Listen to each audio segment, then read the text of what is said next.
Good afternoon. I'm Frits Bussemaker, co-founder of the BPM Forum and New Work, and I'm very honored today to talk to Larry Prusak. Larry, good afternoon. Good afternoon, Frits. Yeah. Maybe a quick introduction, Larry. What's your background? Well, I started life as a college professor in the history of ideas, but when I was about 30 years old, I got tired of academics and wanted to live in the world.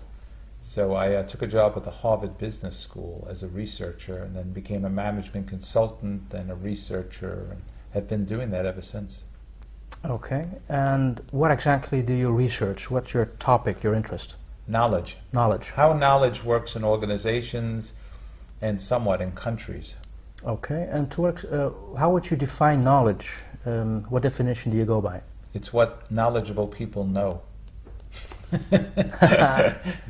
I'd say knowledge is rich, deep, contextual understanding and pattern recognition in individuals. Mm-hmm. In organizations, it's more of a social phenomenon. It's what practices and networks know. Mm-hmm. The knowledge that allows them to do certain things, the knowledge that allows them to learn. How would you obtain knowledge? As an individual? Or as an individual, as an organization, a group? Well, knowledge is an expensive thing to develop, both for individuals and groups, and you have to really allow time and expenditures, either in travel or in spending time or in studying at a university or some other place. It's expensive. If it was cheap, the whole world would look differently. But it's an expensive thing. You need to develop the processes and routines of expenditure and learning how to learn, absorbing knowledge. So if you look at the modern age where you see the new ways we are now working, we're looking at new workplaces, would you agree that it is beneficial that now we have a global village and information has become available? Yes, I would say that. I don't know if it's so much a global village unless the village is at war with itself, but certainly we're much more deeply connected to one another than ever before in the history of the world. Much more deeply interconnected.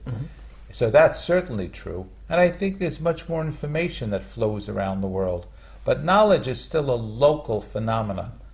Okay. How would that tie to your own observation that working at home only allows you to learn how what your dog habits are?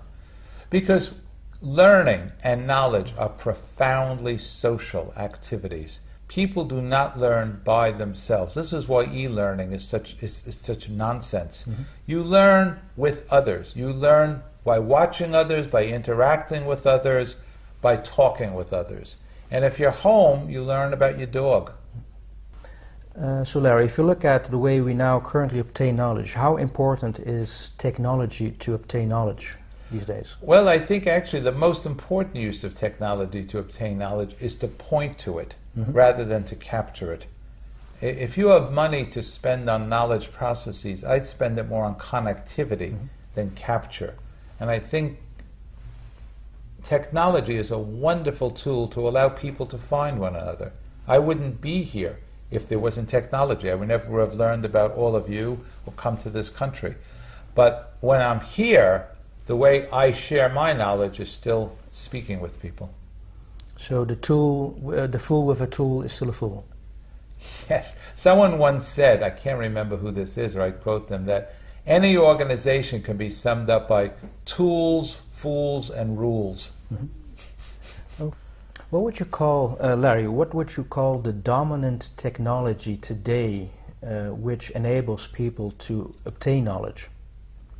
Well, obviously, the most common one is Google, of course. And I think my understanding, and I've spoken to people at Google about this, is that generally people use a lot of the things they find on Google, including Wikipedia, not as an end point, but as a beginning.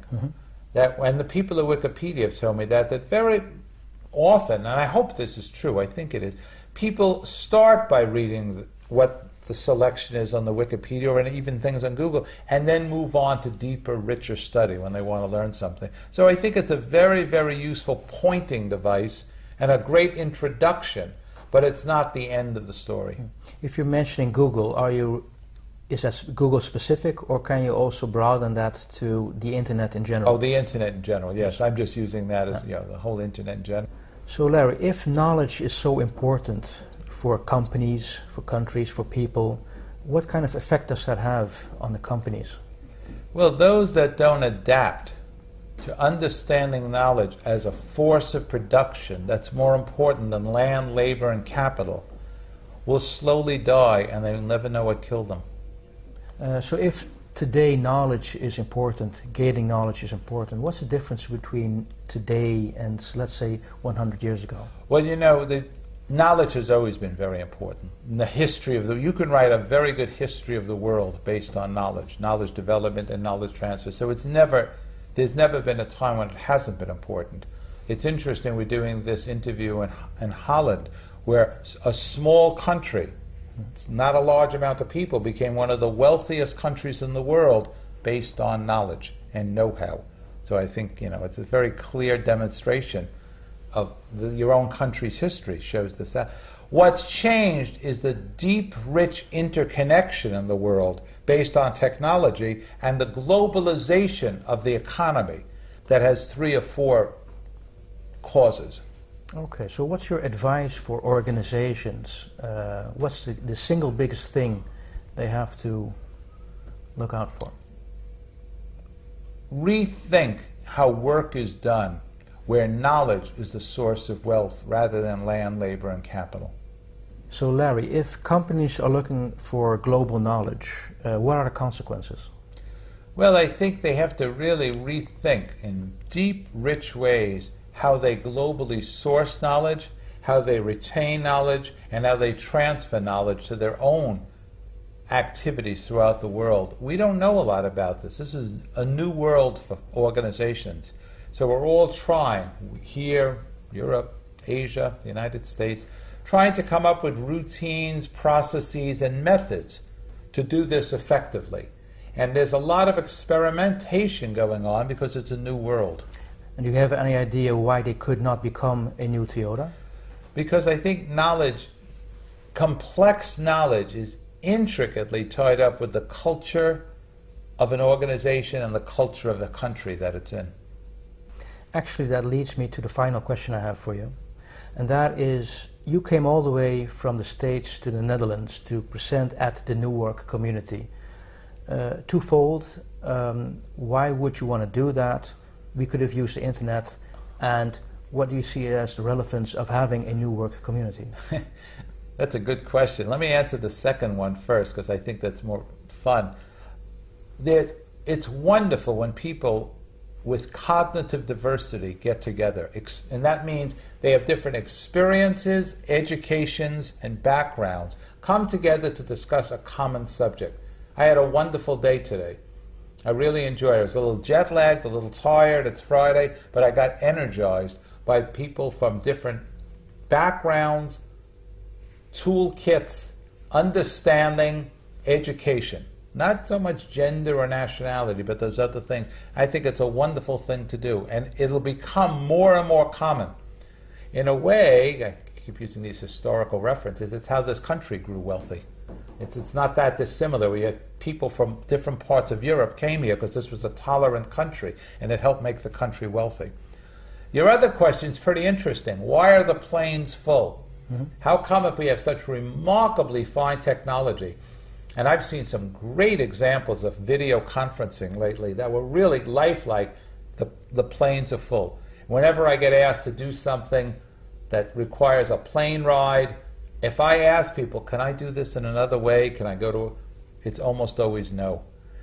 There's something about subtext, about signals, about... Knowledge is a very human activity, and people want to smell you, they want to trust you, and we're wired to do that by live interaction. That's how I would answer that. Okay, so Larry, on that note, I want to thank you very much for coming over and sharing your information and knowledge with us here in the Netherlands. Thank you, Fritz. It's been a pleasure.